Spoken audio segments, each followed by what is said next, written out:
Abigail Moore didn't cry when her brother slid the train ticket across the kitchen table like she was something he was finally done paying for. She just looked at it, looked at him, and understood quietly, completely, that she had never been a daughter to this family. She had been a problem, and problems didn't get goodbyes. If this story moves you, subscribe and follow Abigail's journey all the way to the end. And drop a comment telling me what city you're watching from. I want to see how far this story travels.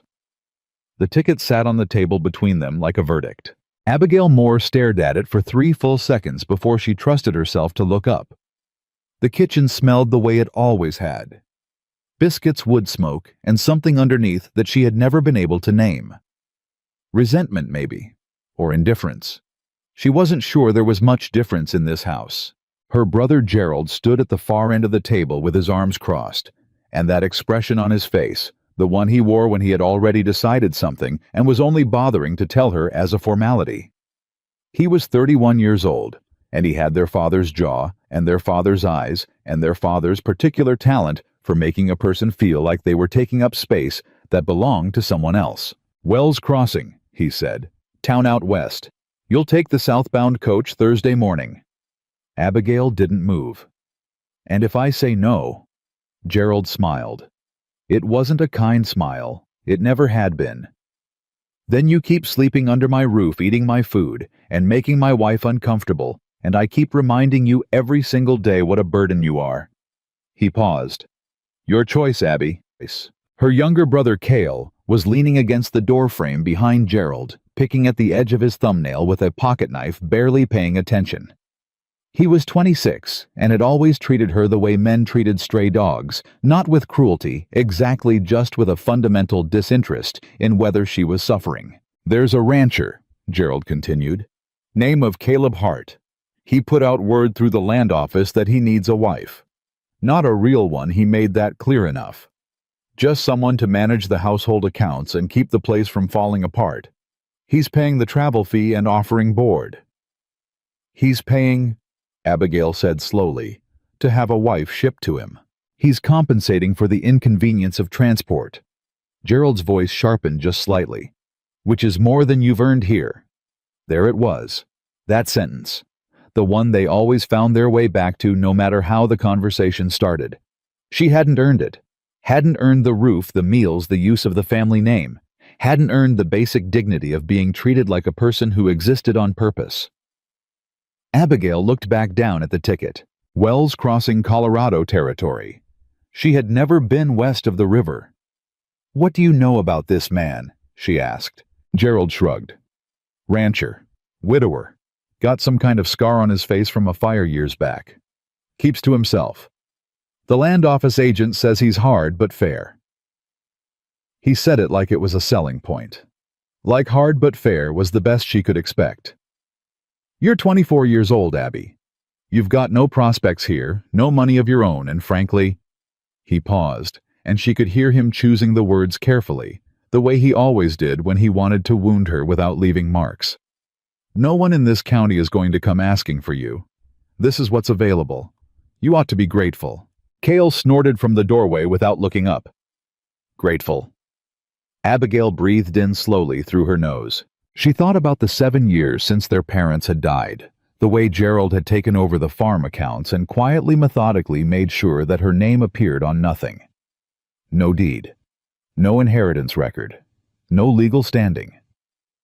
She had worked those years, cooked, cleaned, kept the ledgers, managed the household with the kind of competence that Gerald took credit for in town, while treating her at home like a charity case he resented having to maintain. She had stayed because she had nowhere to go and no money to get there, and now he was solving that problem by sending her somewhere else. She reached out and picked up the ticket. "Thursday," she said.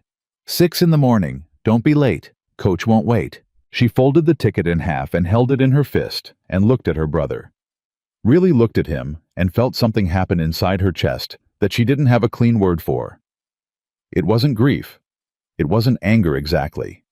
It was something older and quieter than both of those. It was the final, settled understanding that she had spent 7 years waiting for something from this family that was never going to come. Waiting for Gerald to see her, waiting for Cale to stand up beside her even once, waiting for some evidence that she mattered here. She was done waiting. "Fine," she said. She turned and walked out of the kitchen. Nobody stopped her. Done. She packed her bag that night. It didn't take long. She had less than she should have after 24 years of living, which told her everything she needed to know about what this house had given her. 2 dresses.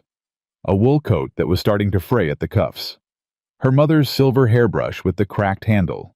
A small notebook she used for arithmetic.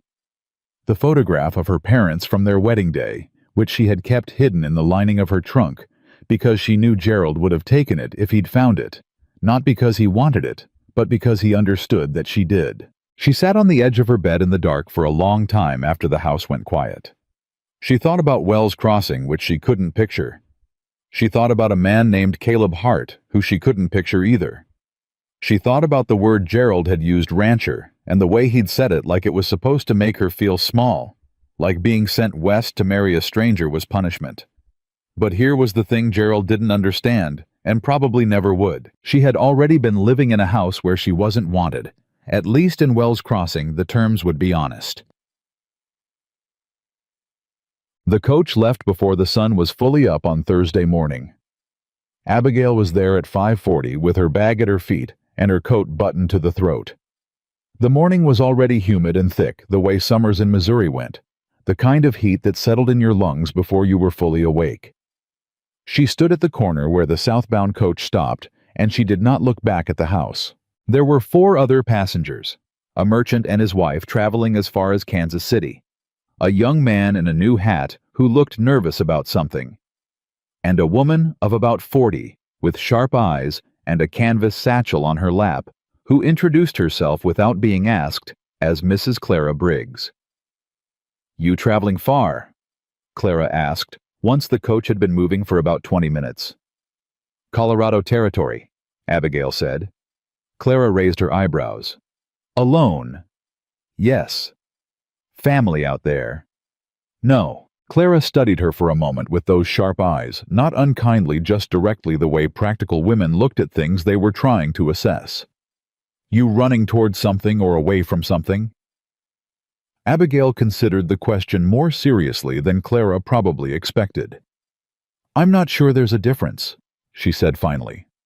Clara smiled at that, a real smile, small and genuine. "No," she said. "I suppose there isn't at a certain point." They rode in relative silence after that, which suited Abigail fine.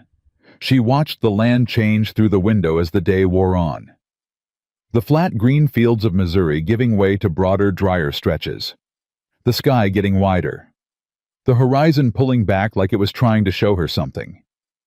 She had the notebook open on her knee, but she wasn't writing in it. She was thinking. She was thinking about the land office letter that Gerald had left on the kitchen table, the one he'd read aloud from, with that mocking edge in his voice, like the whole arrangement was inherently ridiculous. Caleb Hart, of Hart Range, near Wells Crossing, Colorado Territory, seeks a capable woman of sound character for a household arrangement of mutual benefit. No romantic expectation. Board fair compensation and private quarters with a working lock provided. With a working lock. She had read that line 3 times. In her experience, a man who thought to mention a working lock was a man who understood something that most men didn't, that a woman moving into a stranger's house had something worth protecting. That her safety was a thing requiring acknowledgement, not assumption. She didn't know what that said about Caleb Hart, but it was the one detail that had made her pick up the ticket and walk out of her brother's kitchen without crying. The coach stopped for the night at a way station outside of a town called Pryor. Abigail ate a bowl of thin stew at a long table with the other passengers and the 2 coach drivers. She didn't speak much. The merchant's wife talked at length about her sister in Kansas City. The young man in the new hat drank too much and fell asleep leaning against his own saddlebag. Clara Briggs ate steadily and efficiently, and then produced a small Bible from her satchel and read quietly until the lantern was turned down. Abigail lay on the narrow cot in the shared women's room and listened to Clara's even breathing, and thought about what she knew about Colorado Territory, which was not much. She knew the elevation was high. She knew the summers were short and hot, and the winters were hard. She knew there were mountains. She had never seen mountains. She put her arm over her eyes and breathed slowly, and did the thing she had trained herself to do in the years since her parents died. She sorted through what was certain and what was unknown, and she did not allow herself to catastrophize the unknown. That was survival, not hope. She wasn't ready for hope. Hope was a thing that required some faith that the future would be different from the past, and she didn't have evidence of that yet. What she had was practical information. She had a ticket. She had a destination. She had a man who had written the word lock into a formal letter and meant it as a promise.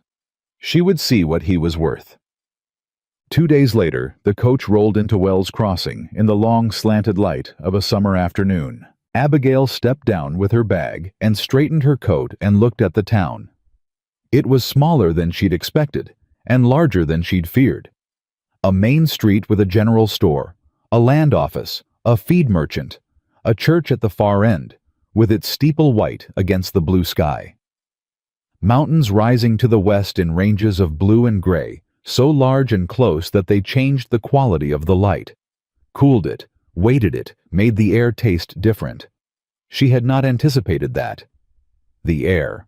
She stood on the boardwalk outside the coach station, and a man came out of the land office doorway across the street.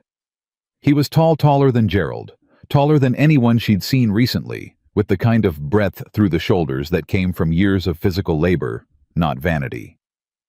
He wore a plain dark shirt and weathered trail boots, and a hat that had clearly been through some weather. He walked across the street toward her with a steady, measured pace, not hurrying, not performing. He stopped in front of her. The scar ran from his left temple down across his jaw. Old burned scarring pulled and silvered.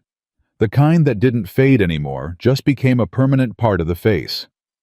His eyes were gray, very steady. He looked at her for a moment without speaking, which she found she didn't mind. Most people filled silence with whatever they were afraid of. This man seemed comfortable in it. "Miss Moore," he said. His voice was low and even. "Mr. Hart," she said. He glanced at her single bag. Something crossed his face. Not pity exactly, more like recognition. Like he understood something about traveling light. "My wagon is at the livery," he said. "We've got a 2-hour ride up to the ranch." "All right." He picked up her bag before she could, not as a courtesy performance, but as a practical matter, the way a man picks up something heavy when he's standing right next to it, and the other person doesn't need the strain. She noticed that, the absence of theater in it. She followed him across the street. "The land office man," she said after a few steps. "He said you don't want a wife." Caleb glanced sideways at her. "He's not wrong. He said you want survival." "That's more accurate." She nodded slowly. "What kind of survival?" He paused at the entrance to the livery, looked at her with those steady gray eyes. "The ranch has been losing ground for 2 seasons, he said. "Accounts are a mess. My cook left in the spring, and my foreman's wife left with him. I've got 6 ranch hands doing the work of 10, and nobody keeping the household from falling apart." He said it the way she imagined he said most things, directly, without apology or embellishment. "I don't need a wife. I need someone capable. The letter explained my terms. Board and fair compensation," she said. "Private quarters, working lock. Yes? And no romantic expectation." "Correct." She studied him for a moment. The scar, the steadiness, the complete absence of condescension in the way he looked at her, which was more unusual than it should have been. "I can manage accounts," she said. "I've been keeping the farm ledgers for my family for 7 years. I understand crop rotation, livestock costs, seasonal labor budgeting. I learn fast and I work hard, and I don't complain about difficult situations." She paused. "I'm not looking for romance either, Mr. Hart. I'm looking for circumstances where my capability is allowed to be useful." He was quiet for a moment. Then, "Fair enough." He walked into the livery. She followed. The ride up to Hart Range took the full 2 hours, and they spent most of it in silence. Not uncomfortable silence, but the particular silence of two people who had agreed on something and didn't feel the need to perform warmth they didn't yet mean. The mountains got closer and larger and more real as they climbed. The air changed. The summer heat was still present, but leaner up here, cut through with something pine sharp and clean. The road narrowed and the wagon moved steadily, and Caleb Hart drove with the loose-handed competence of someone who had made this trip 10,000 times. Abigail watched the land and asked occasional practical questions. How many acres? He told her. How many head of cattle? He told her. The name of the foreman who'd replaced the one who'd left. Reed, he said. Good man. Quiet. The accounts, she said. How far behind are they? He was quiet for a moment. 2 seasons' worth of disorganization. That's manageable, she said. He glanced at her sideways. Something in his expression shifted, not quite surprise, but adjacent to it, like he'd been braced for something else. You haven't seen them yet. No, she agreed. But 2 seasons of disorganization is still 2 seasons. It's not structural failure. It's recoverable. He looked back at the road. Yes, he said after a moment. It is. The ranch came into view as the sun began to lower toward the western peaks. It was larger than she'd imagined from Gerald's dismissive description. The main house solidly built in dark timber, a barn, several outbuildings. The summer pastures spread wide and yellow-green in the long light. Hart Range. She looked at it. She thought about the letter with the word lock in it. She thought about Gerald's face when he'd slid the ticket across the table. She thought, I will not fail here. Not because of Caleb Hart. Not because of any man. Because she was 24 years old, and she had been capable her entire life, and she was done being in places that refused to notice. Caleb pulled the wagon to a stop in front of the main house. He got down and came around and offered her a hand, down which she took. Your room is inside, he said. Second door on the right, keys in the lock. She nodded. He started to turn away. Mr. Hart, she said. He stopped. I intend to earn what you're paying me, she said. I want you to know that from the start. Whatever you've been told about my situation, whatever reasons you might have been given for why I'm here, I want you to judge me by what you see in this ranch, not by what anyone else decided I was worth. He looked at her for a long moment, the gray eyes. That's all I ever judge anyone by, he said. And he walked toward the barn. Abigail Moore stood in front of Hart Range with her bag in her hand, and the mountains at her back, and the summer evening folding itself quietly around her. For the first time in 7 years, she was somewhere new. That was enough. That would have to be enough. She walked inside. The key to the lock was real. Abigail turned it twice that first night, just to be certain. Just to feel the bolt slide home and know that it held. She sat on the edge of the narrow bed in the dark, with her coat still on and her bag unopened at her feet, and she listened to the sounds of the ranch settling around her, the low movement of cattle somewhere distant, the creak of timber, the wind coming off the mountains with that clean pine edge she hadn't expected. She didn't sleep for a long time, not because she was afraid, because she was trying to figure out what she was feeling, and the feeling didn't have a clean name. It wasn't relief. Relief implied something had been resolved, and nothing had been resolved. It wasn't hope. She'd already decided hope was a luxury she couldn't afford yet. It was something more animal than either of those things, something that lived in the body rather than the mind. She was safe tonight. That was all she could say for certain. She was safe tonight in a room with a working lock on a ranch in Colorado Territory, 2 days' ride from a kitchen table where her brother had looked at her like she was a problem being solved. She told herself that was enough. She almost believed it. Dia. She was up before sunrise. Old habit. The Moore farm had run on early mornings, and Abigail had learned young that the hours before anyone else was awake were the only hours that truly belonged to her. She dressed quietly, braided her hair, and let herself out into the main hallway. The ranch house was larger inside than it looked from the outside, a long central hall. The kitchen at the back, a sitting room to the left, a room to the right with a closed door that she assumed was Caleb Hart's. She moved through without touching anything, cataloging quietly. The kitchen was functional, but poorly organized pots stacked without logic, the pantry shelved in a way that guaranteed waste, the wood box nearly empty. She found an apron on a nail by the door and put it on. She built a fire in the stove from the wood that remained, and found coffee and a cast-iron pan and flour and salt pork, and she had breakfast started before she heard boots on the floorboards in the hall. Caleb Hart stopped in the kitchen doorway. He was dressed already. She had a feeling he was always dressed before dawn, and he looked at her standing at his stove with an expression she couldn't immediately read. Not anger, not warmth. Something careful. "You didn't have to do this," he said. "I know," she said. "The wood box is nearly empty. I'll need someone to replenish it before tomorrow morning, or we'll lose the fire before breakfast is done." A pause. "I'll tell Reed," he said. "Thank you." She set a plate on the table without ceremony. "Sit down, Mr. Hart. It's getting cold." He sat. She poured coffee and set the cup beside the plate, and then she sat across from him with her own cup and her notebook open, and she said without looking up, "I'd like to see the accounts after breakfast.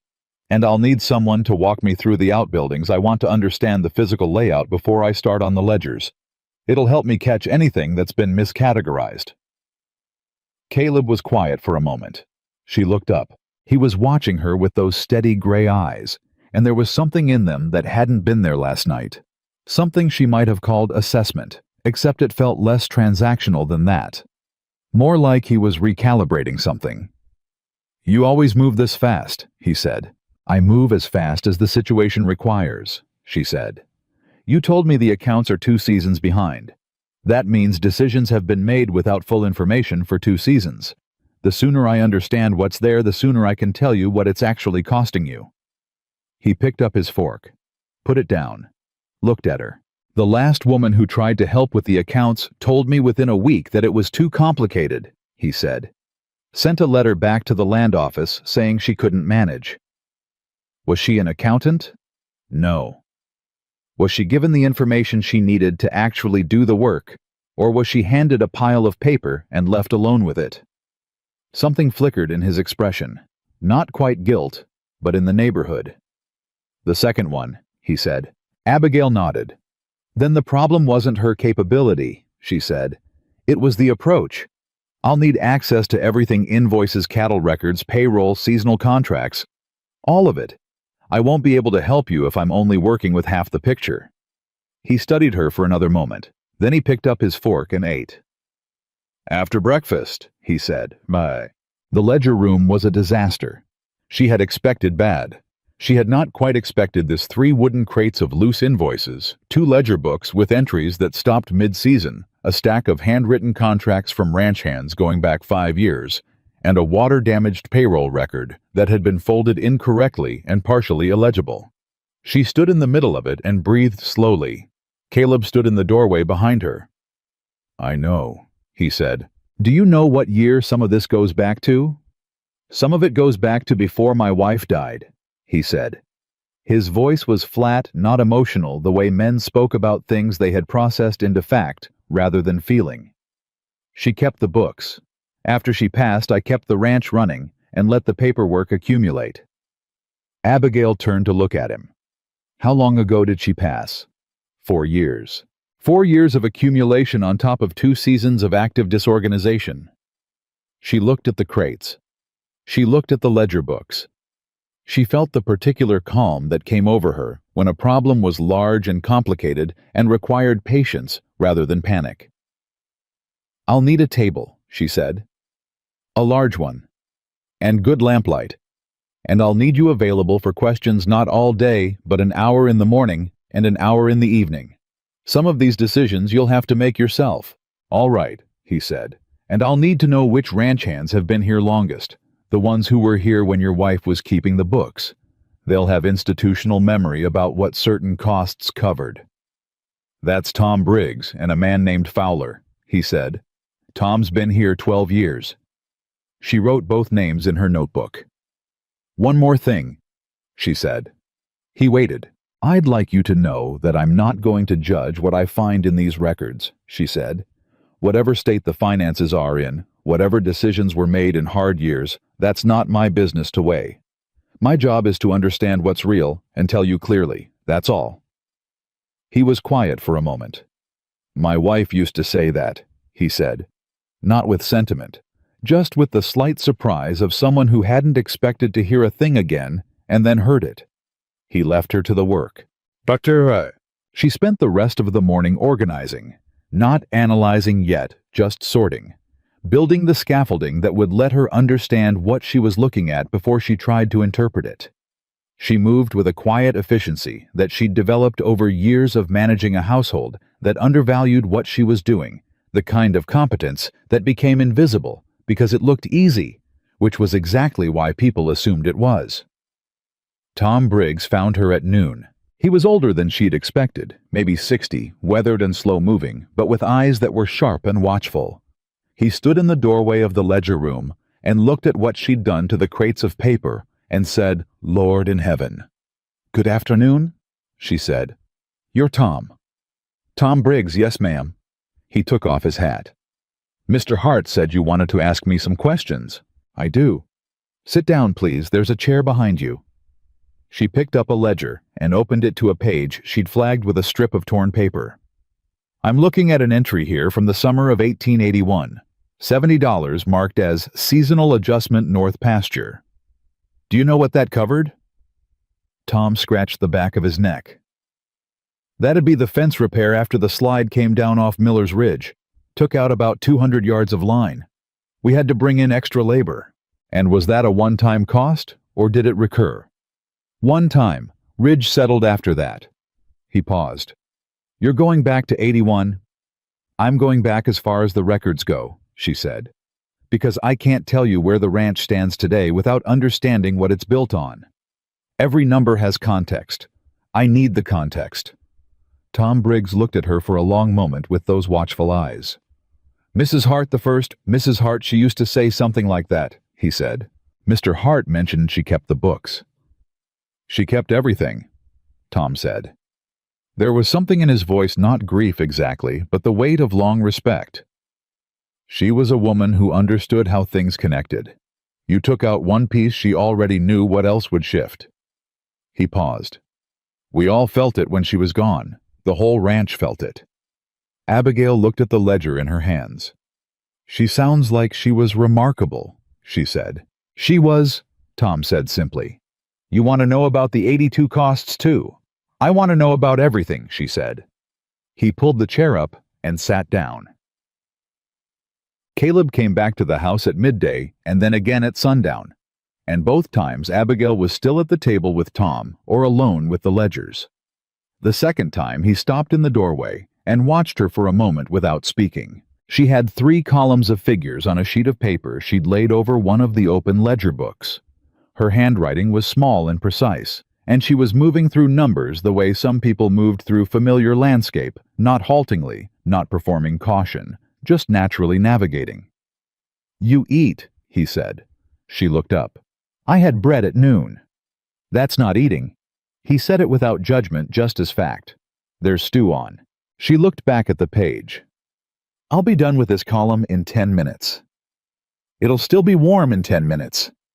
She finished the column, counted once more, made a note. Then she got up and followed him to the kitchen. They ate in the kind of quiet that was beginning to feel less like absence and more like its own kind of language. She noticed things about the way he moved in the kitchen, practical, no wasted motion, no performance. He ate the same stew he'd put in front of her.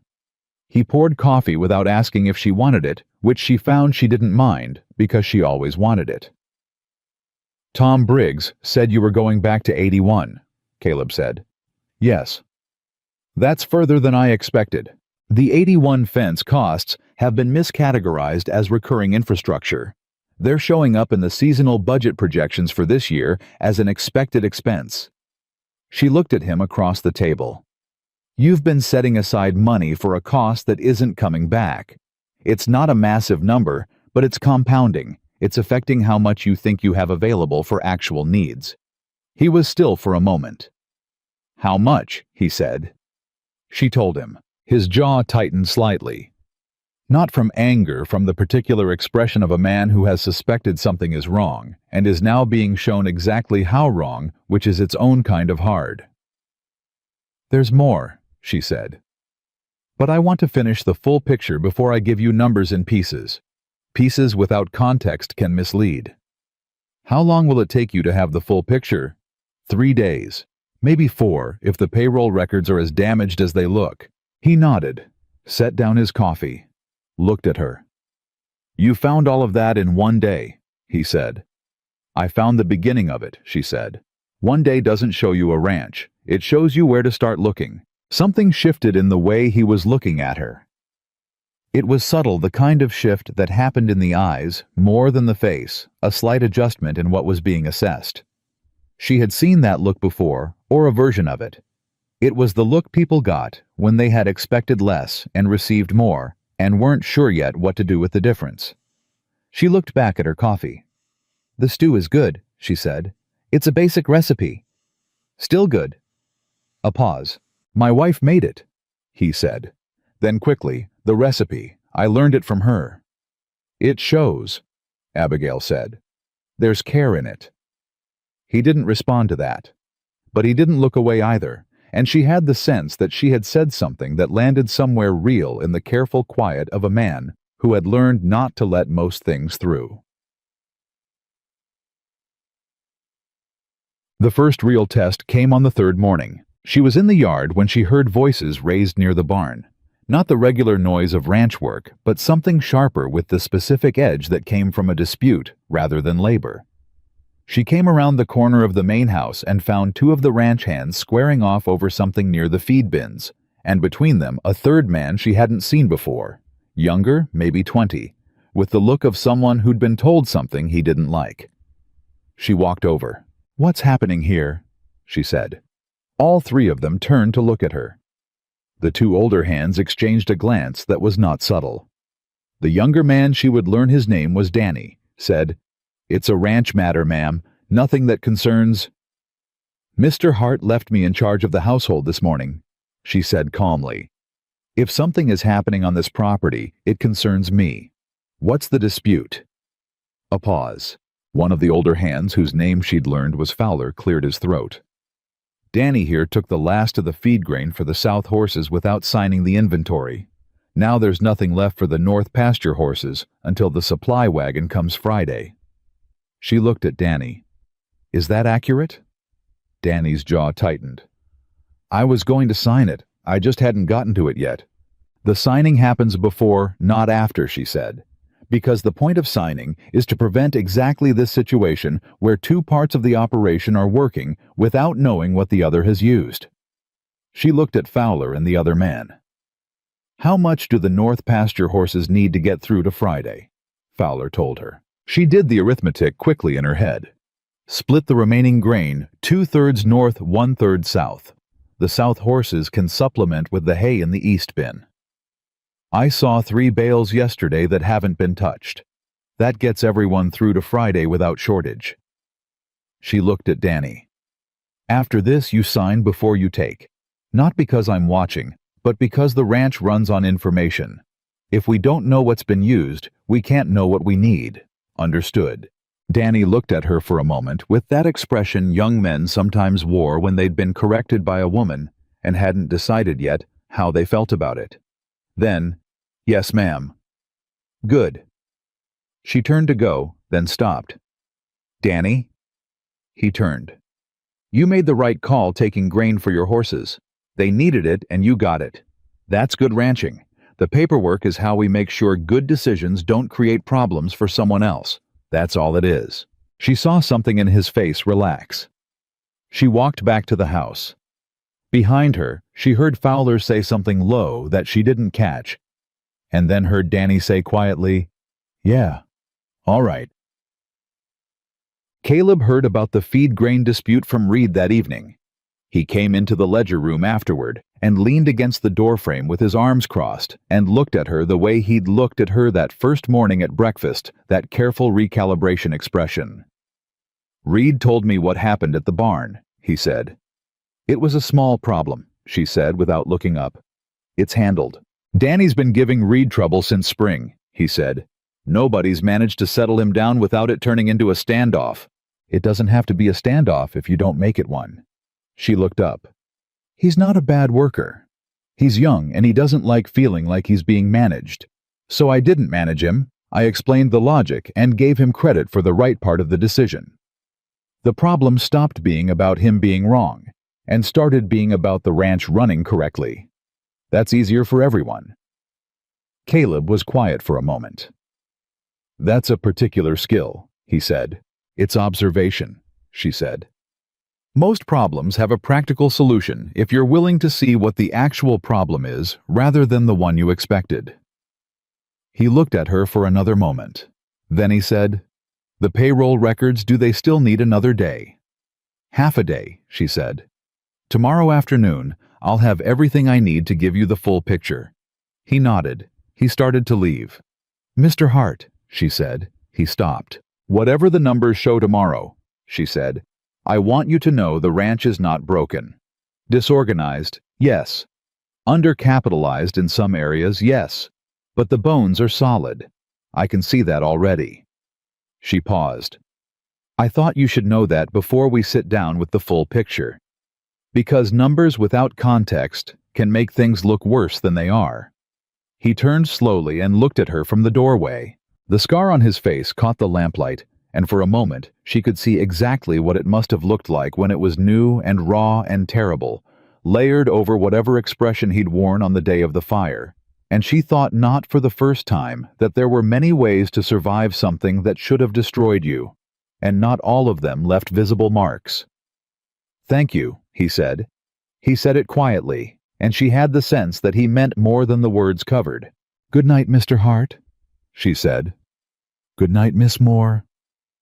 He walked down the hall. She turned back to the ledger. Outside the mountains held the last of the evening light, and the summer dark came on slow and clean, and somewhere in the north pasture, a horse called once low and clear, and the sound carried all the way to the window, where the lamp burned steady over 2 seasons of numbers that a woman with careful hands was finally methodically making into sense. She gave him the full picture on a Thursday afternoon. She had spent the previous evening organizing her findings into 3 categories: what was certain, what was probable, and what required his decision, because she had learned years ago that handing a man a wall of numbers without structure was the fastest way to make him feel cornered, and cornered men made bad decisions. Caleb sat across the table from her in the ledger room, and she walked him through it without rushing, without softening, and without dramatizing. She told him what was real. The miscategorized fence costs were only the beginning. There were 2 seasonal labor contracts that had been auto-renewed without review, costing the ranch $40 a year for work that hadn't been performed since his wife died. There was a supplier arrangement for feed grain that had been competitive 4 years ago and was now significantly above market rate. She had confirmed this by asking Tom Briggs what the Wells Crossing feed merchant was currently charging, and the difference was not small. There were 3 outstanding receivables from neighboring ranches for cattle sold on credit 2 summers back that appeared to have never been formally collected. She set the total on the sheet of paper in front of him. He looked at it. His jaw tightened in that particular way she had come to recognize not anger, but the physical cost of receiving hard truth without flinching. That's what's recoverable, she said. If you renegotiate the supplier contract, collect the receivables, and cancel the dead labor arrangements, you close most of the gap this season. He was quiet for a long moment. The receivables, he said. One of those is the Alderman Ranch. I know, she said. Tom told me about the Aldermans. Jim Alderman is my nearest neighbor. We've been on reasonable terms for years. I understand that, she said. I'm not telling you to send a lawyer. I'm telling you the money exists, and you have a legitimate claim to it. What you do with that is your decision. I'm giving you the information, you make the call. He looked at the sheet of paper again. You said there was a 3rd category, he said. Things that require my decision. Yes. She slid a 2nd sheet across the table. The north pasture fencing is deteriorating faster than the current maintenance budget accounts for. You're going to lose significant line before winter if you don't address it this summer. That's not optional. It's a question of when, not whether. She paused. But the money for it isn't currently in the operating budget. You'd need to either take it from the reserve or accelerate the cattle sales scheduled for September. Accelerating the September sales means taking a lower price, he said. Yes, about 12% lower based on what Tom says the fall market typically runs. But the alternative is losing cattle through fence breaks during the winter storms, which could cost significantly more. He was silent. She waited. She had learned already that Caleb Hart was a man who needed the quiet to actually think, not as a performance of deliberation, but because he was genuinely working through it, and interrupting that process was counterproductive. Accelerate the sales, he said finally. I'll note that in the ledger, she said. He looked up from the papers and looked at her directly. You've been here 4 days. 5, she said. I arrived Wednesday. 5 days, he said.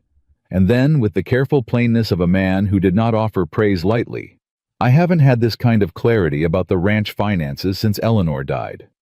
Eleanor. The first time he had said his wife's name aloud in her presence. She noticed it. She kept good original records, Abigail said. That made my work easier. Whatever state things got into afterward, the foundation she built was solid. It gave me something real to work back from. Something moved across Caleb Hart's face, then brief and private, and not entirely deciphered before it was gone. Grief, maybe. Or the particular expression of a man who had been carrying a weight alone for a long time and had just been told quietly that the weight had always been worth carrying. Thank you, he said. You're welcome, she said, and meant it. She expected things to settle after that. She expected the days to take on a rhythm, the accounts, the household, the slow accumulation of a working arrangement between two practical people. And for a little while, they did. She reorganized the kitchen completely on the 6th day, and didn't ask permission because reorganizing a chaotic space was not a personal decision. It was a functional one, and she expected that anyone reasonable would see it that way. Caleb came in that evening and stopped. He stood in the kitchen doorway and looked at what she'd done. The pots hung by size, the pantry shelved by frequency of use, the wood box full. The work surface cleared, and he was quiet for a moment. Eleanor organized it the same way, he said. She looked up from the pot on the stove. I'm sorry if that's... No, he said. He said it quickly, and then seemed to catch himself. No, it's fine. He paused. It's good. It's logical. She nodded and looked back at the stove. He came in and sat at the table, which she was beginning to understand was his version of permission. The act of entering a space and sitting down was how Caleb Hart said he was willing to be present. The alderman receivable, he said. Yes. I'm going to ride over to Jim's place tomorrow and talk to him directly. Not as a collection matter, just as neighbors settling an old account. He paused. It's been sitting too long. It needs to be addressed. I think that's the right approach, she said. You don't think I should push harder? She turned to look at him. I think the money matters. I also think you have to live next to the aldermans after the money is settled. Both things are true. A conversation between neighbors handles both. A formal demand handles only one. She turned back to the stove. But again, your decision. I give you information. You make the calls. You keep saying that, he said, because I mean it. A pause. Most people who offer help want control, he said. They want the credit for the outcome. I want the ranch to run well, she said. That's all I want. If it runs well, I've done my job. The credit doesn't interest me. She heard him shift in the chair behind her. Where did you learn that? He said. That way of thinking. She considered the question. From watching what happened when I didn't have it, she said. In my brother's house. When I kept the books there, every solution I found Gerald presented as his idea. Every efficiency I created he took credit for in town. And for a long time I was angry about it. She paused, stirring the pot. Then I realized I'd been asking the wrong question. I kept asking why he wouldn't give me credit. I should have been asking why I needed his approval to know my own worth. The kitchen was quiet. "That's a hard thing to learn," Caleb said. "Yes," she agreed. "But once you learn it, nobody can take it from you." She heard him get up a few minutes later. She heard him stop at the kitchen doorway. "Supper smells good," he said. 20 minutes, she said. She heard him walk down the hall. She allowed herself alone in the kitchen one small moment of something that wasn't quite happiness, but was adjacent to it. The satisfaction of being in a place where her words were heard without being managed, where her competence was received without being diminished, where a man sat at a table and asked her genuine questions and waited for genuine answers. It was a small thing. It was not a small thing at all. The trouble arrived the way trouble usually did, not announced, not dramatic, just suddenly present. She was coming back from the barn on the morning of her 8th day at Hart Range when she heard the sound of a horse coming fast up the ranch road. Too fast for a social call. She stopped and turned. The rider was young, one of the Wells Crossing boys, who ran messages for the land office, maybe 15 years old. He pulled up hard in the yard and looked around, and when he saw her, he said, "Ma'am, is Mr. Hart here?" "He's in the north pasture," she said. "What's happened?" "Message from the Wells Crossing sheriff, ma'am. He says there are 2 men in town asking questions about Hart Range, about the woman Mr. Hart brought up from Missouri." Everything in Abigail's body went very still. "What kind of questions?" she said. The boy looked uncomfortable. "Sheriff said they're saying she came here under false pretenses, that she's owed back to her family and Mr. Hart's arrangement is irregular." He swallowed. "They said some other things too, ma'am. About her character." She breathed in slowly. "How long have they been in town?" she said. "Since yesterday evening. Sheriff said they're staying at the boarding house." She reached into her apron pocket and took out 2 coins and handed them to the boy. "Ride up to the north pasture. Tom Briggs will show you the way, and tell Mr. Hart I need to speak with him when he's able. Don't hurry him. Just deliver the message." The boy nodded and rode off. Abigail stood in the yard for a moment. Gerald, or Cale, or both. She had known on some level, she had refused to examine that it was probably too clean. That a life did not change direction that completely without the old direction pushing back. She had allowed herself over these 8 days to begin to settle, to begin to feel the first tentative edges of something like stability, and now here it was. The past arriving with bad intentions and a boarding house room in Wells Crossing. She went inside, and she sat down at the ledger table, and she opened the accounts book, and she kept working. Because that was the one thing she knew how to do in the face of fear. She worked.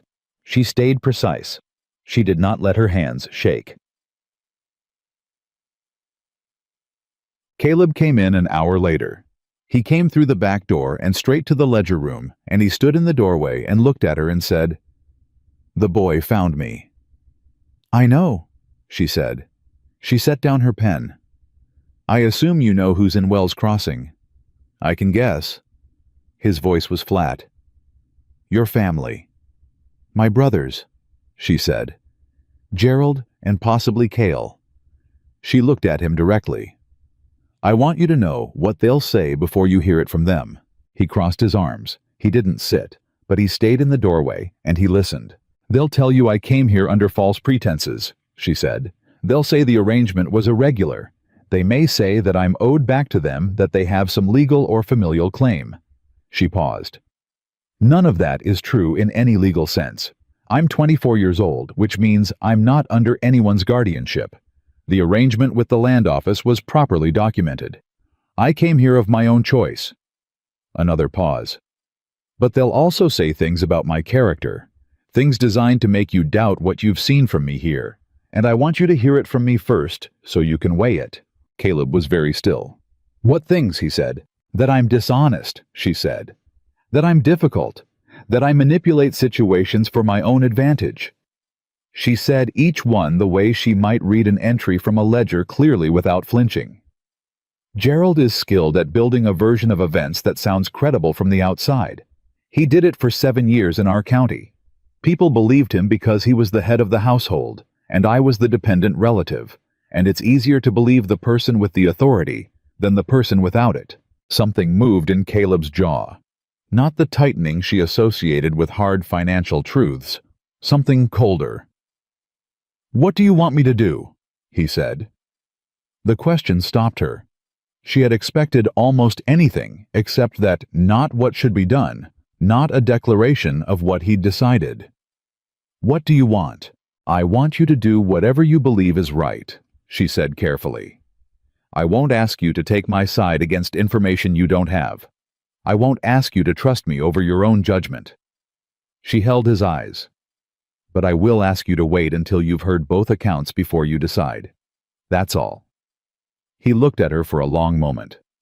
"I'll ride into Wells Crossing this afternoon," he said. "I know," she said. "I'd like you to come with me." She hadn't expected that either. "Why?" "Because I'm not going to talk about you without you in the room," he said, simply, like it was obvious, like the alternative had never been a real option. She felt something shift in her chest, quick and sharp, like a door opening on a hinge that had been stiff for a very long time. "All right," she said. "I'll get my coat." Wells Crossing. In the midday heat, had the particular tension of a small town that knew something was about to happen and had arranged itself accordingly. She felt the eyes on her when the wagon rolled down the main street, felt them from the boardwalk outside the general store, from the window of the land office, from the two women outside the church who stopped their conversation when they saw her sitting beside Caleb Hart. She kept her hands folded in her lap, and her back straight, and her face arranged into the expression she had perfected in her brother's house, composed, unhurried, giving nothing away. The sheriff's office was at the near end of the street.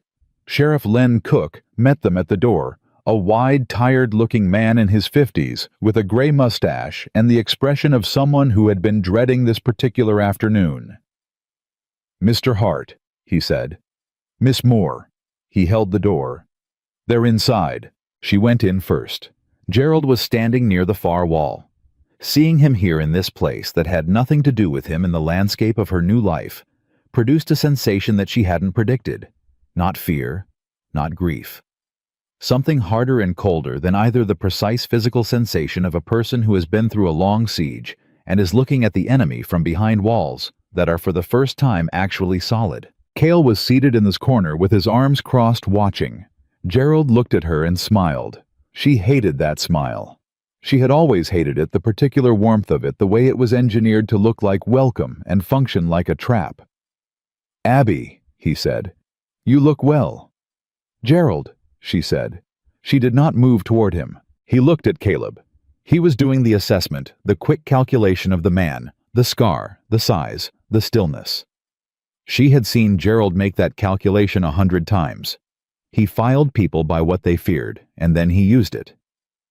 "Mr. Hart," Gerald said, extending his hand. "Gerald Moore, Abigail's older brother. I want to thank you for taking her in. I understand the land office arranged the whole thing, which I'm sure seemed straightforward at the time." Caleb shook his hand once, briefly.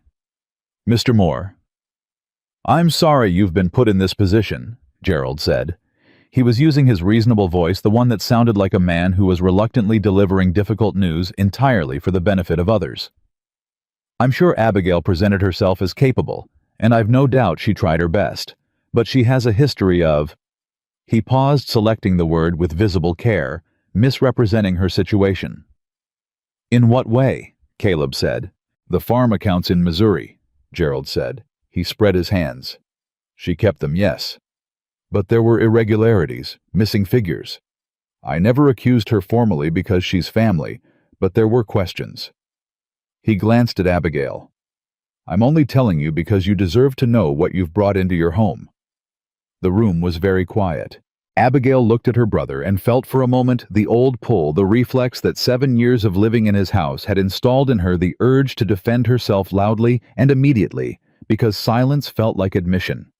She felt it, and she recognized it, and she chose not to obey it. She let Caleb speak first. "Interesting?" Caleb said. His voice hadn't changed at all. It was still low and even the same register it occupied when he was telling Reed to fix a fence. I've had Miss Moore reviewing 4 years of accumulated ranch accounts for 5 days. She found 3 significant errors that are recovering substantial money for the ranch. She caught a supplier overcharge that's been running for 2 seasons. She reorganized the operating budget and identified 2 dead contracts that were costing the ranch $40 a year for nothing. He paused. Those are not the results of someone who misrepresents figures. That's the work of someone who understands them exactly. Gerald's smile didn't disappear, but something underneath it shifted. A very slight recalibration, like a card player who has just seen a hand he didn't expect. "I'm sure she's done good work," Gerald said. "I'm not questioning her intelligence. She's always been bright. The concern is more about her." Another deliberate pause. Stability. Her judgment in personal matters. She has a tendency to form inappropriate attachments, to misread situations. "Is that a specific claim?" Caleb said, "or a general impression?" Gerald blinked.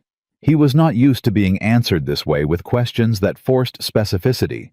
He was used to the weight of his assertions being enough to people accepting the architecture of implication without demanding the bricks. "It's a pattern I've observed over years," Gerald said carefully. "Then you can document it," Caleb said. "Give me a name, a date, a specific incident. If there's a genuine concern, I want to hear it clearly." Silence. Cale shifted in the corner. Gerald's smile thinned. "She doesn't belong here," Gerald said, and now the reasonable voice had dropped just slightly, showing the edge underneath it. "She belongs home. With family. She's 24 years old," Caleb said. "She came here of her own free will under a legitimate arrangement. She's done exemplary work since she arrived." He looked at Gerald with those flat gray eyes, and there was nothing in them that could be moved. "If you have a legal claim, speak with the sheriff. If you don't, then I'd suggest this conversation is done." Gerald looked at Abigail, and for a moment, just a moment, the reasonable facade was entirely gone, and she could see what was underneath it. The actual feeling. Not concern. Not brotherly care. Fury, quiet and controlled at a woman who had refused to stay where she'd been put. "You'll regret this," he said to her. She met his eyes. "I regret the years I wasted waiting for you to see me," she said. Her voice was steady. She was very proud of how steady it was. "I don't intend to waste any more." Gerald straightened. He looked at Caleb one more time, taking that last measure, and whatever he found didn't give him what he needed. He picked up his hat from the sheriff's desk. "Cale," he said. Cale got up without a word and followed his brother to the door. Gerald paused with his hand on the frame. "This isn't finished, Abby," he said without turning. "It is for me," she said. He left. The door swung shut. The sheriff let out a long breath. "Well," he said. Abigail realized her hands folded in her lap had been clenched the entire time. She unclenched them deliberately, breathed. She looked at Caleb. He was watching her with an expression she had not seen on him before. Not the assessment look, not the recalibration look. Something quieter and more specific than either of those. Something that looked, if she was honest, almost like he was seeing her for the first time. Like all the days of watching her work had built one picture, and what she had just done in this room had added a dimension that changed the whole shape of it. "You all right?" he said. "Yes," she said, and then more honestly, "I will be." He nodded once. He turned to the sheriff and exchanged a few brief words about the legal standing of the arrangement, which Cook confirmed was sound and documented. He shook Cook's hand and held the door for Abigail, and they walked out into the summer heat of the Wells Crossing Main Street. She got up onto the wagon without help. He climbed up on his side. For a moment, neither of them spoke. Then Caleb said, not looking at her, looking at the road ahead, "You handled that well." "I was terrified," she said. "I know," he said. "You did it anyway." He released the brake, and the wagon moved forward, and she sat beside him in the afternoon heat, with the mountains rising ahead and the town falling behind them, and she felt something she had promised herself she would not feel. Yet the particular dangerous warmth of gratitude toward another person. Not for what they'd given her, but for how they'd stood beside her without being asked. She looked straight ahead. She did not say anything about it, but she felt it quiet and stubborn taking root somewhere below her sternum, like a seed that had been waiting a long time for the right kind of ground. They didn't talk much on the ride back to Hart Range. That was fine.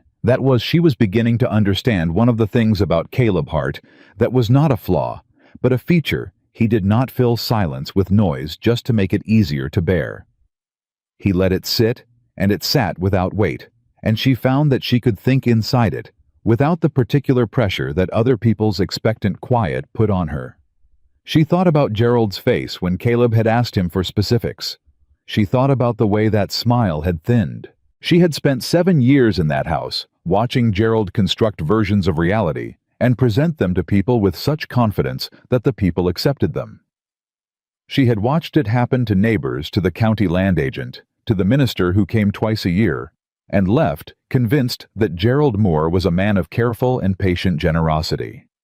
She had watched it happen, and she had told herself the truth quietly in her own head, and it had not mattered because the truth without a witness was just a private opinion. Today, for the first time, the truth had had a witness.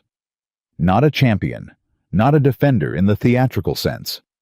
Just a man who had asked a simple, devastating question, give me a name, a date, a specific incident, and waited and let the silence that followed answer for him.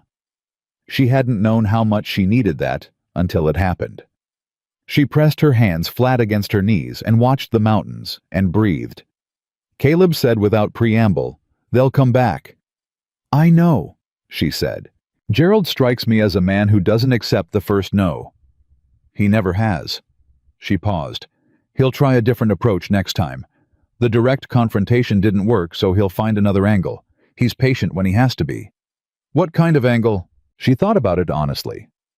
"He'll look for something that makes the arrangement here look unstable or improper, something that gives him a legal or social hook." She looked at Caleb. He might try the impropriety angle, a single woman living in a man's household without formal marriage. In a small town, that kind of talk can do damage even without evidence. Caleb's jaw tightened slightly. This arrangement was documented through the land office. "I know that. You know that. Gerald will know that too once he looks into it." She paused. "But documented arrangements don't stop gossip. And gossip in a small town can make life very difficult, even when every piece of it is false." He was quiet for a moment. "Wells Crossing has known me for 11 years, he said. "They know how I operate." "They know how you operate as a rancher," she said. "They don't know me at all, and Gerald is very skilled at filling in blanks." Another silence. "What do you want to do?" he said. There it was again, that question. She was still not entirely used to it, the way he consistently returned the decision to her, rather than deciding on her behalf. "I want to keep working," she said. "I want to finish what I started with, the accounts, get the supplier contract renegotiated, and get the north pasture fence addressed before the summer's out." She looked at him steadily. "I don't want to make decisions based on what Gerald might do next. That's how he wins, by making you spend all your energy anticipating him instead of building your own life." Caleb looked at her from the side for a long moment.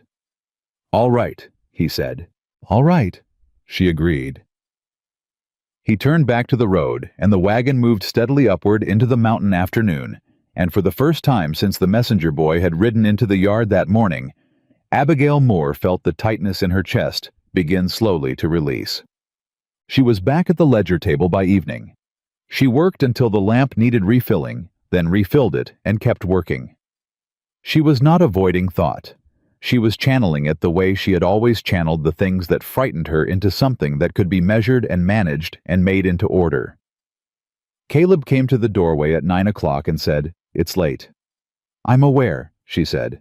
"The accounts will be there in the morning." "So will I." She looked up. "I'm finishing the receivables correspondence tonight.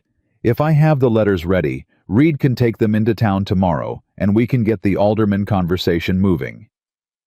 He was quiet for a moment. "Jim Alderman came by this afternoon while we were in town," he said. She set down her pen. "He did. Left word with Reed. He heard the Moore brothers were in Wells Crossing asking questions about Hart Range." Caleb's voice was even, but she heard the thing underneath it. "He came to say that if there was trouble, his men were available." She stared at him. "Jim Alderman," she said slowly. "Who owes you money, rode up here to offer his help." "Yes." "Before you'd even spoken to him about the debt." "Yes." She picked up her pen and set it down again. "That tells you something about the kind of neighbor he is." "It does," Caleb said. And then, almost to himself, he said he remembered Eleanor, said she was one of the finest women this territory produced. A pause. "He said he hoped the new arrangement at Hart Range was treating us both well." The way he said us both. Quiet, like he'd tested the words for weight before he said them. Abigail looked at the lamplight on the ledger page. "What did you tell him?" she said. "I told him it was," Caleb said, "that Hart Range was in better hands than it had been in years." She didn't respond to that. She wasn't sure she had language for what it did to her, not the compliment itself, which she could have received gracefully, but the specific territory of it. Better hands than it had been in years. The years that included Eleanor. The years that Caleb Hart had been holding together alone. "Get some sleep, Miss Moore," he said. "20 more minutes," she said. She heard him almost smile. She had become attuned to the sounds of his almost smiles, the slight exhale, the pause that was half a beat too long to be neutral. 20 minutes, he said, and walked back down the hall. She finished the letters in 15. Day. The next morning, she was at the barn before anyone else. Not for any particular task, she had simply woken up at 4:30 and lain in the dark for 10 minutes and decided she would rather be moving. She found the bay horse in the third stall. The one Tom had mentioned was skittish around strangers had been since a bad storm the previous spring, standing with his ears pinned and his weight shifted back.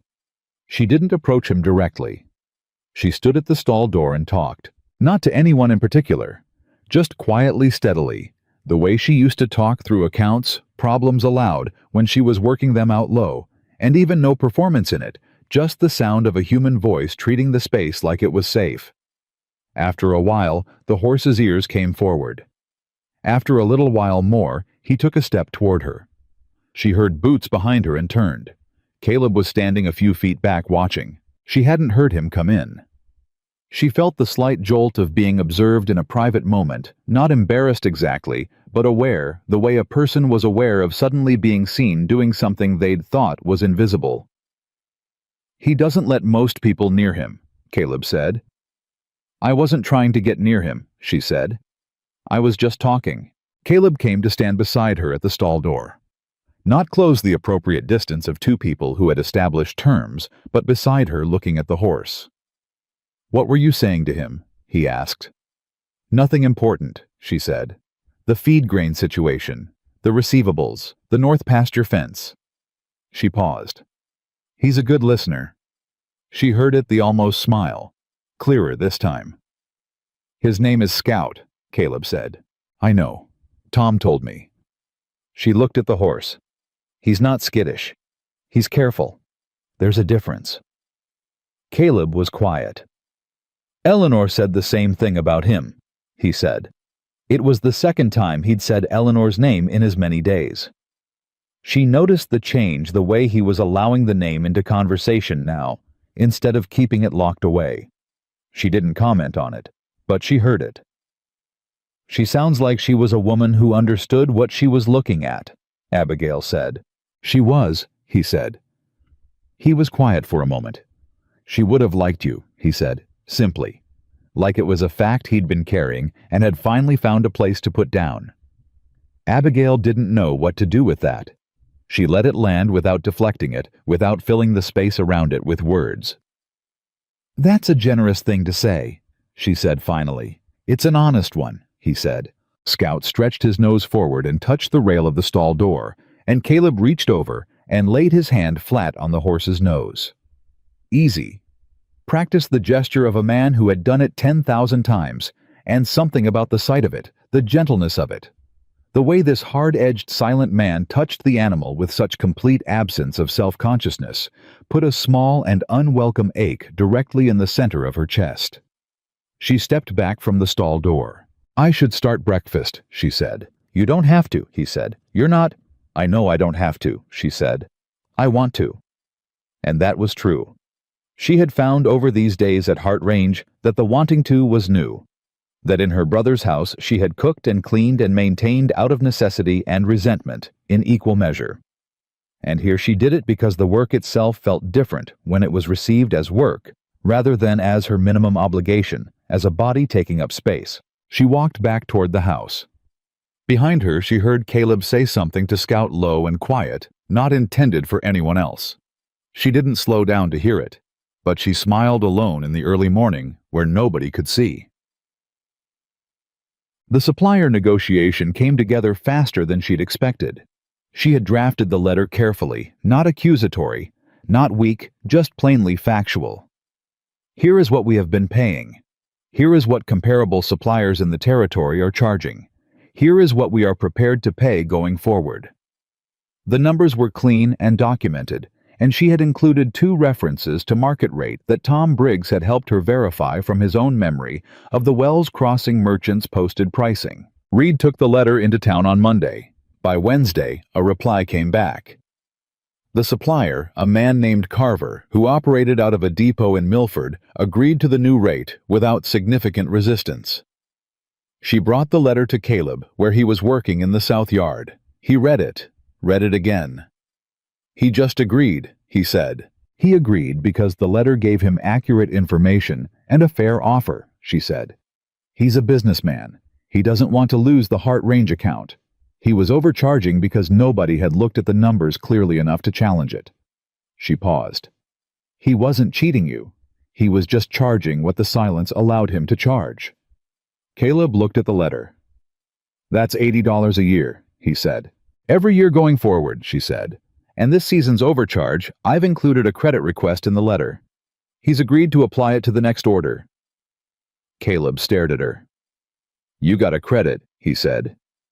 "It was reasonable to ask," she said. He agreed because it was reasonable. "People generally do reasonable things when you ask reasonably." She paused. "Generally?" He looked at her with that expression she was beginning to know better than she'd expected, to the one that was somewhere between assessment and something warmer. Something that didn't have a name she was ready to use. "Abigail," he said. It was the first time he had used her given name.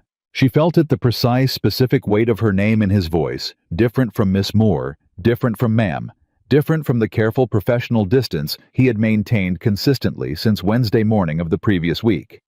She felt it, and she catalogued it, and she told herself firmly that she was not going to build anything on a single syllable.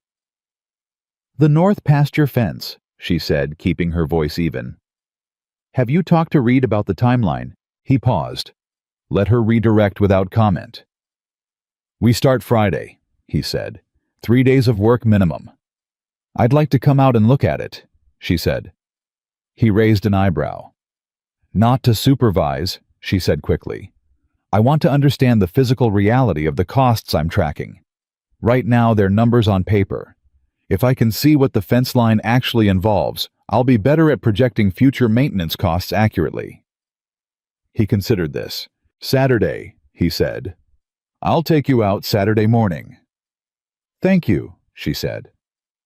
He folded the supplier letter and put it in his shirt pocket. He started to walk away, then stopped. "You asked me to judge you by what I see here," he said, without turning. "I want you to know I have been." He walked away before she could answer. She stood in the summer heat of the south yard and felt the ache in her chest expand not painfully, but with the particular sensation of something that had been compressed for a very long time, gently, carefully, beginning to be allowed more room. She walked back to the house. She had work to do. Friday night, the second blow landed. She heard it from Tom Briggs, who came to the back door after supper with his hat in his hands and the expression of a man delivering news he would rather not. "There's talk in town, Miss Moore," he said. He said it quietly, which she appreciated. "Your brother, the older one, he's been spending time at the saloon, talking to people, telling a story about why you left Missouri." She waited. Tom cleared his throat. "He's saying you left because there was a man, an attachment that wasn't proper, that you were, he's using the word disgraced." He looked genuinely pained. "I'm sorry to tell you this, ma'am, but I thought you ought to know what's being said before it gets back to you another way." She kept her face entirely still. "Thank you, Tom," she said. "I appreciate you coming to me directly." "There's more," he said. She waited. "He's saying Mr. Hart's arrangement here proves it, that a respectable woman wouldn't come to a situation like this." Tom's jaw worked. He's been real careful about how he says it. Enough to cause talk without being specific enough to be called a liar. There it was. The second angle. She had predicted it to Caleb on the ride home from Wells Crossing, the impropriety strategy, the social damage that didn't require evidence. Gerald had not gone home. He had stayed in Wells Crossing, and he had been patient, and he had built the architecture of implication exactly the way she knew he would, brick by careful brick, each one deniable on its own. "Is Caleb aware?" she said. "I came to you first," Tom said. "All right," she breathed. "Go ahead and tell him, Tom. He needs to hear it, and he needs to hear it from you, not through a stranger's version." She paused. "And Tom, thank you for the way you said it." Tom put his hat back on. "You're doing good work here, Miss Moore. Real good work. Anyone who's watched this ranch for the last 2 weeks knows it." He paused at the door. "And anyone who's watched you knows the kind of woman you are. Some people are just determined to look at a good thing and call it something else." He left. She sat at the kitchen table alone for a moment. She was not going to cry. She made that decision clearly and deliberately, the same way she made every decision, not from suppression, but from purpose. Crying was not going to tell her what to do next, and she needed to think about what to do next. Gerald was in Wells Crossing. Gerald was building a story. Gerald had time and patience, and the particular advantage of someone who was willing to say things in public that the other person would never think to say because they were too busy being respectable. She thought about what Tom had said. Anyone who's watched this ranch knows it. She thought about Jim Alderman riding up to offer help before he'd been asked. She thought about Danny in the yard saying yes ma'am after she'd explained the logic instead of issuing a command. She thought about Caleb's voice saying Abigail and the particular weight of it, and she told herself for the second time to stop building on a single syllable. Then she got up, went to the ledger room, and started drafting a letter. Not to the land office, not to the sheriff, to every ranching household within a day's ride of Wells Crossing that had any recorded transaction with Hart Range in the last 4 years. She wrote clearly and professionally, and she introduced herself by name and role, and she confirmed the terms of the Hart Range arrangement as formally documented, and she invited any outstanding account questions or disputes to be directed to her attention directly. It was not a defensive letter. It was not an emotional letter. It was a woman making herself visible and legitimate in a landscape where Gerald was counting on her being neither. She worked for 2 hours. She was finishing the last letter when the door opened behind her. She turned. Caleb stood in the doorway. Tom had found him. She could see it in the set of his jaw, not the tightening she associated with financial hard truths, but something colder, something that had moved past processing and into resolve. "Tom told me," he said. "I know," she said. He came into the room and looked at the letters spread across the table. "What are those?" he said. "Correspondence to neighboring households," she said. "I'm establishing a documented, visible professional role for myself in the business relationships of this ranch.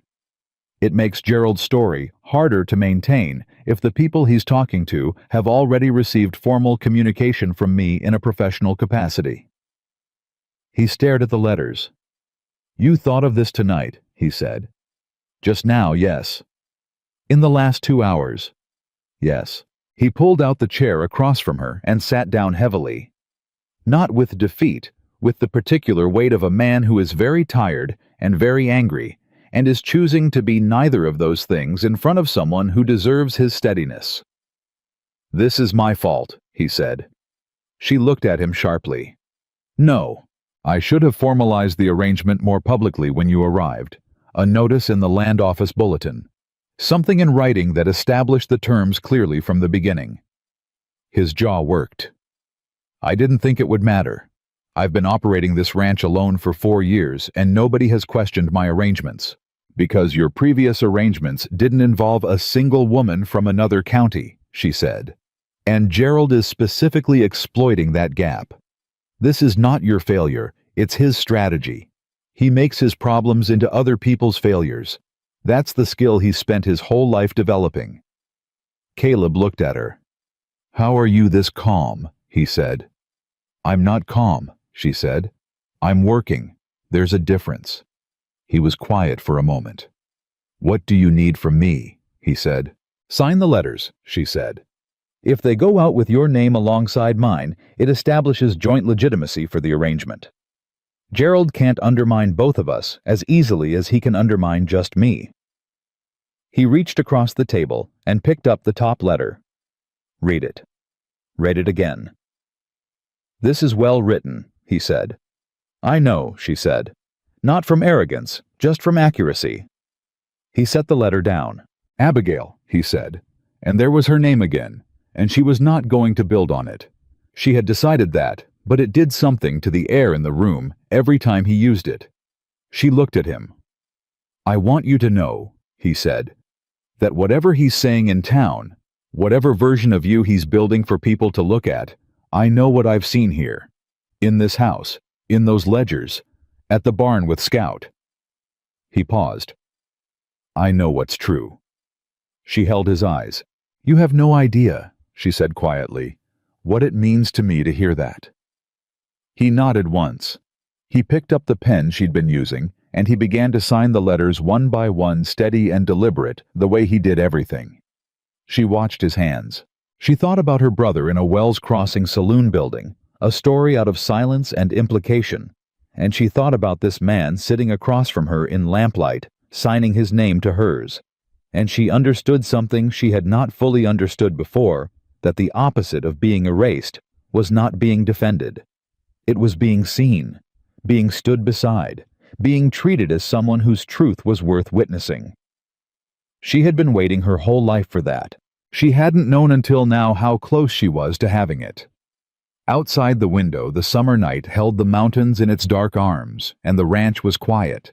And inside the ledger room, 2 people signed their names to the same pages, and did not speak and did not need to, because some things were already being said in the steadiest possible language, not words, but presence, not promises, but simply the act of remaining side by side in the same light. The letters went out Saturday morning. Reed took them into Wells Crossing before dawn, which was Abigail's deliberate choice. She wanted them delivered before the saloon opened, before Gerald had his daily audience, before the day's version of his story had time to circulate.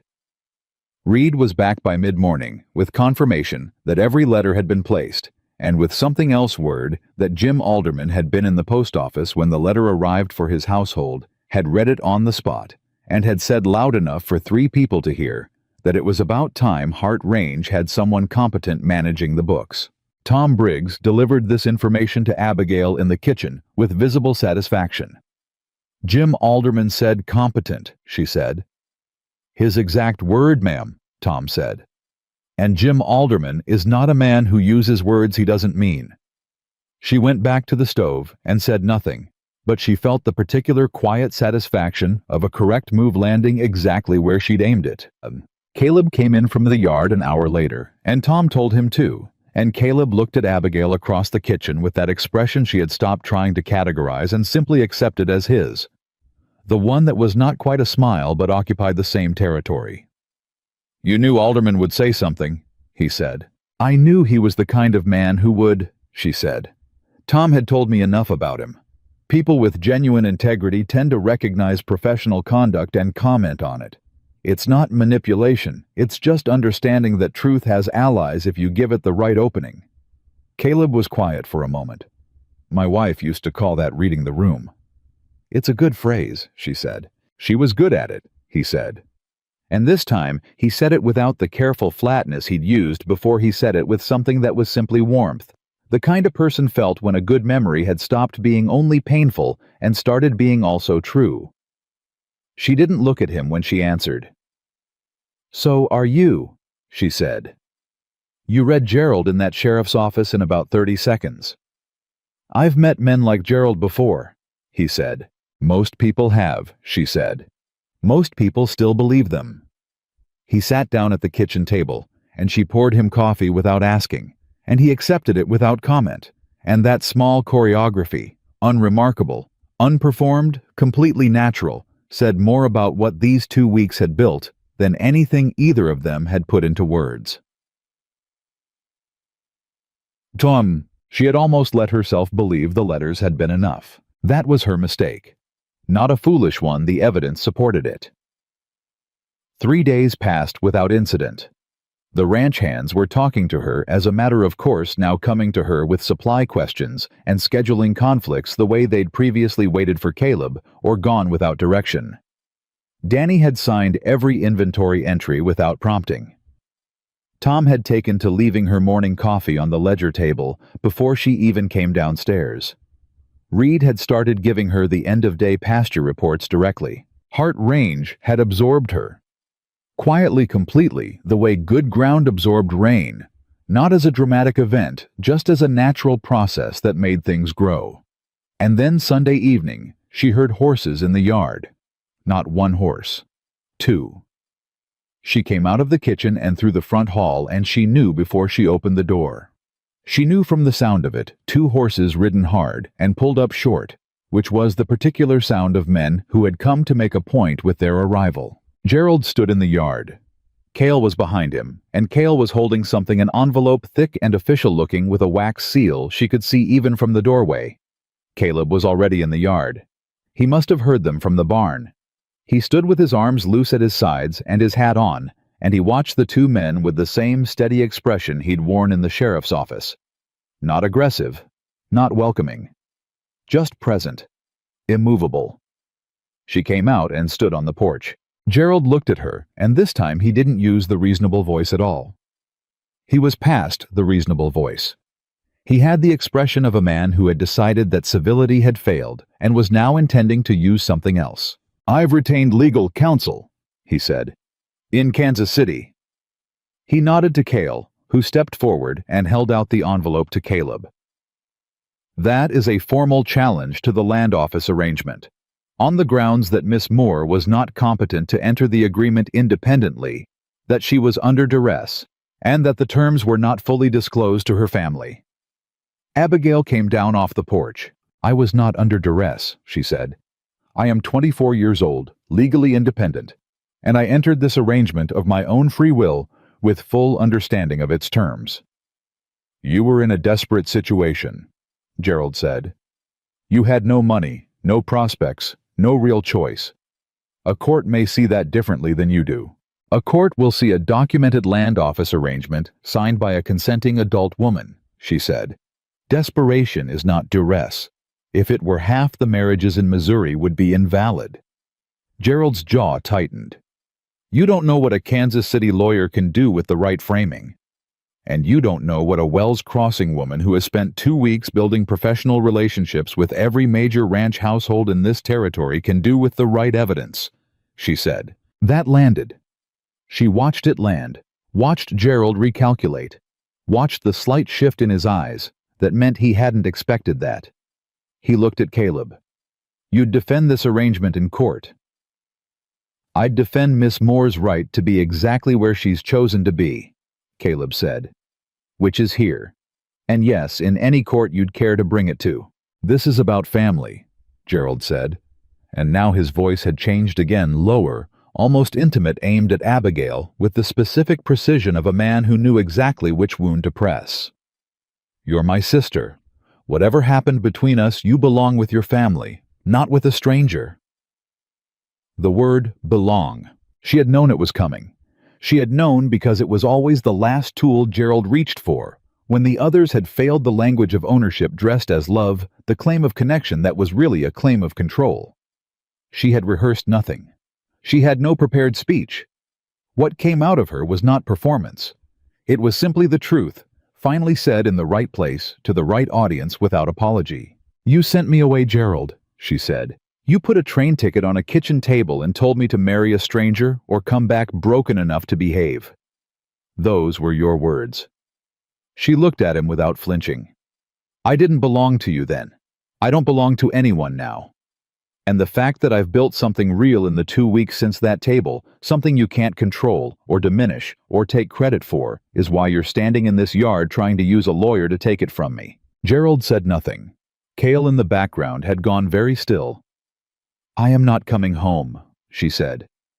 "There is no version of what you say tonight that changes that. The lawyer, the framing the duress argument, none of it changes what is true. And what is true is that I am exactly where I chose to be." The yard was silent. Gerald looked at her for a long moment.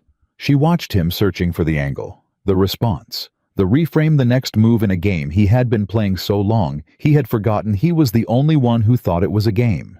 He didn't find it.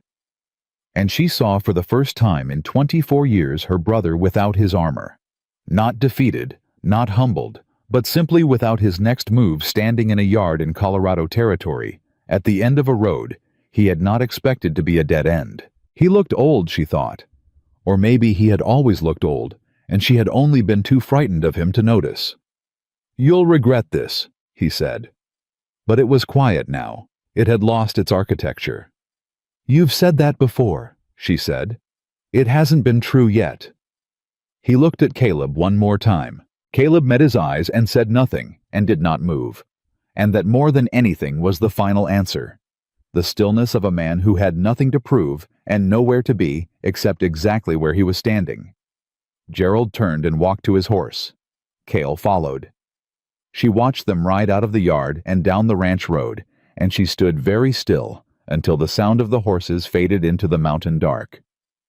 Then her legs went slightly uncertain beneath her. She didn't fall. She didn't make a sound. But her hand came out and found the porch railing, and she held it. Caleb was beside her in 3 steps. He didn't touch her. He stood close enough that she could feel the solid presence of him, the warmth of another person who was choosing to be exactly there, and he said quietly, "You're all right." Not a question. "Yes," she said, and then honestly, "In a minute." "Take the minute," he said. She took it. Jed. They sat on the porch steps after, because she didn't want to go inside yet, and he didn't suggest it. The summer night was full around them, the mountain dark, the stars, the distant sound of cattle settling. She had her hands wrapped around a cup of coffee she'd made because she needed something to do with them. "The lawyer," she said. "Is it a real threat?"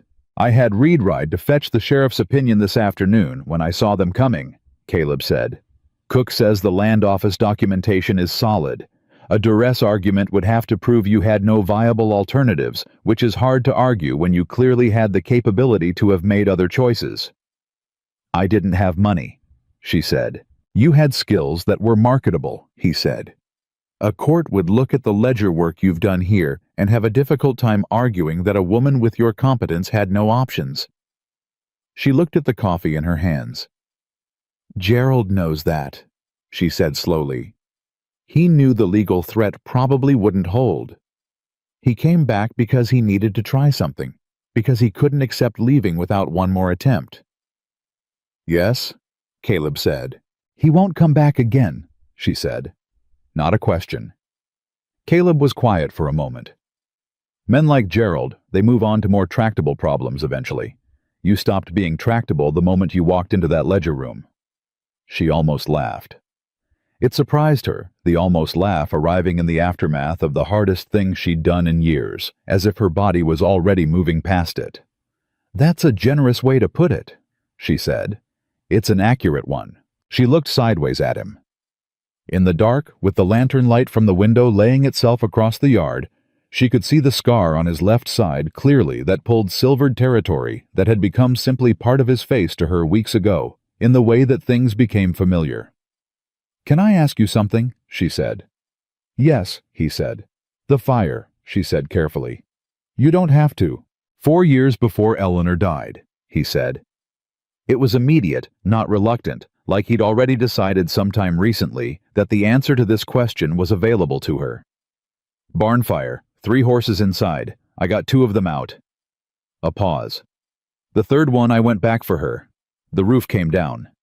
He said it the way he said most things, without drama, without self-pity, with the flatness of a man who has processed something into fact. Eleanor was pregnant. She lost the child 3 months later. The doctors said it wasn't connected, but she always believed it was. Abigail was very still. "I'm sorry," she said. Not because she didn't have more words. Because sometimes sorry was the only word that was the right size. "I stopped going into Wells Crossing much after that," he said. "People didn't know how to look at me. The scar, and then Eleanor gone 2 years later, and the ranch going to pieces, I became the kind of thing people talk about in a low voice." He paused. "I got used to it." "You shouldn't have had to," she said. "No," he agreed. "But you get used to a lot of things you shouldn't have to."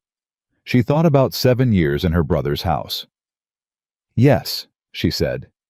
"You do." They were quiet for a while. Then he said, "The arrangement." She looked at him. "The land office arrangement," he said. He was looking straight ahead at the yard at the dark. "It was the right solution for a practical problem. I needed someone capable. You needed circumstances where you were allowed to be." He paused. "I want you to know I'm aware that it's limited. As an arrangement."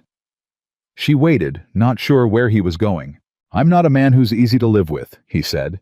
"I know that. I don't talk much. I'm set in my ways. I carry things I don't always know how to put down." Another pause. "Eleanor used to say I was better at showing things than saying them." "She was right," Abigail said very quietly. He turned to look at her, and she looked back, and the distance between them on that porch step was not very much, and the night was very quiet. "I don't know what this has become," he said. "Honestly, without pretense. I know what it started as. I'm not certain it's still that." Her heart was doing something she had firmly instructed it not to do. She breathed carefully. "What do you think it is?" she said. "I think," he said slowly, "that I have not looked forward to coming into the house at the end of the day since Eleanor died, and I have every day for 2 weeks." He looked at her steadily. "I think that means something. I don't know that I'm ready to say what." She held his eyes. "I'm not ready either," she said, "honestly. I came here not trusting much of anything, including my own judgment about people." She paused. "But I trust what I've seen from you. That's not nothing. For me, that's not a small thing." "No," he said. "It isn't." They sat with that between them, not resolved, not declared, but real. More real, she thought, than most declared things. The truth of it was in the 2 weeks behind them, and not in anything they were ready to say out loud, and that was all right. Some things earned their words slowly. Some things were stronger for the patience. "The north pasture fence," she said after a while. He exhaled, and this time it was a full, real exhale, the almost smile becoming something closer to an actual one. "The north pasture fence," he agreed. "Reed said they finished the east section today." "Yes, 2 more days on the west line. Then we're on track for the September sale timeline." "We are."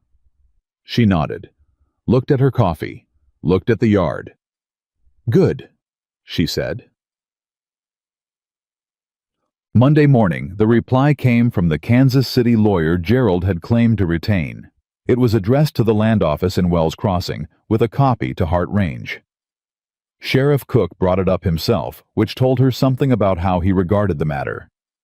She read it at the kitchen table with Caleb standing behind her. The letter stated in the careful language of a lawyer who had looked at the documentation and made a clear-eyed assessment that the grounds for a duress claim were insufficient, that Miss Moore's independent legal status was unambiguous, and that any further challenge to the arrangement would face substantial procedural obstacles. It recommended in the restrained phrasing of professional courtesy that the matter be considered closed. She set the letter on the table.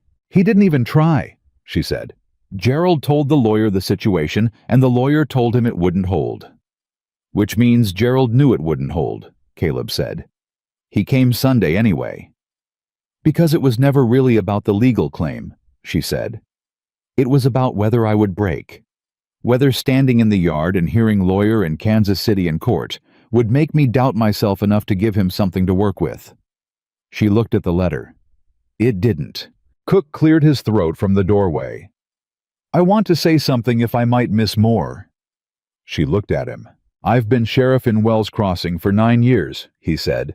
I've seen families come out west to reclaim a daughter or a sister before. Sometimes they've got a genuine grievance. Sometimes they're just like your brothers. He paused. The way you handled yourself in my office, and the way you've conducted yourself since the letters, the professional communications, the work Tom Briggs has been talking about all over town. He picked up his hat. You've got people in this town who'll stand up for you if it comes to that. I thought you ought to know. She felt something move in her throat. She kept her expression even. Thank you, Sheriff. Hart, Cook said with a nod to Caleb. Len, Caleb said. The sheriff left. She sat with the lawyer's letter for a moment.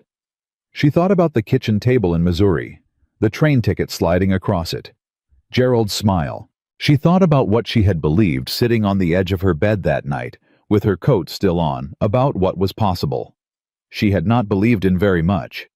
She had believed in the working lock and the practical terms and the possibility of being allowed to be useful somewhere. She had not believed in Jim Alderman riding up unbidden to offer his men. She had not believed in Tom Briggs leaving coffee on the ledger table before she woke. She had not believed in a sheriff who drove up a mountain to tell her she had allies. She had not believed in any of this. And here it was. She picked up the lawyer's letter and folded it and put it in the ledger book, where she kept the formal documentation, and she closed the book and she looked up at Caleb. He was watching her. It's over, he said. Yes, she said. How do you feel? She thought about it honestly, the way she thought about everything, without embellishment, without performance. Like someone who has been holding their breath for a very long time, she said, and has just remembered they're allowed to breathe. He was quiet. Then he said, There's one more thing. She looked at him. He pulled a chair out from the table and sat down across from her, not at the ledger table, at the kitchen table, which was different. The kitchen table was where they ate and talked and were simply two people in a house together, rather than an employer and a capable employee managing a financial problem. He put a folded piece of paper on the table between them. She looked at it without touching it. What is that? She said. A proposed amendment to the land office arrangement, he said. He said it carefully, with the particular steadiness of a man who has thought about something for long enough that he's ready to say it plainly. The current terms describe a household management role. This amendment describes a formal partnership interest in the ranch operating accounts, a documented share in the decisions, not just the implementation. She stared at the paper. I had the land office draft it yesterday, he said, before your brothers came. I'd been thinking about it for a few days. A partnership interest, she said slowly. You've recovered money this ranch didn't know it had. You've reorganized systems that have been costing us for years. You've handled a dispute in the yard, and a lawyer's letter, and a supplier negotiation, and a difficult ranch hand, and a skittish horse. He looked at her directly. Those are not the contributions of an employee, Abigail. They're the contributions of someone who has a stake in what this place is. She looked at the paper. Her hands were entirely steady. She was proud of that. This isn't, she started. It's not a proposal, he said, and she could hear him understanding what she'd been about to say. It's not a romantic declaration. It's exactly what it says. It is a formal recognition of what you've already been doing here, and an invitation for it to be permanent. Whatever else develops between us or doesn't, that's a separate conversation for when we're both ready to have it. He paused. But this part, the work, the stake, the belonging here, that doesn't have to wait. Belonging, that word. She had thought about it alone in her room in the first days, and she had told herself it was too dangerous a thing to want. That it was the thing that had made her stay too long in her brother's house, the wanting of belonging from people who were never going to provide it. That she had learned at last to stop wanting it. She had been wrong. Not about the danger, about the learning. She hadn't learned to stop wanting it. She had learned to recognize the real thing from the counterfeit. Gerald's version of belonging was a room with no lock and a seat at a table where your presence was resented. This paper, this table, this man sitting across from her, with his steady gray eyes, and his hands that were honest about everything they touched, this was something different. This was the word meaning what it was supposed to mean.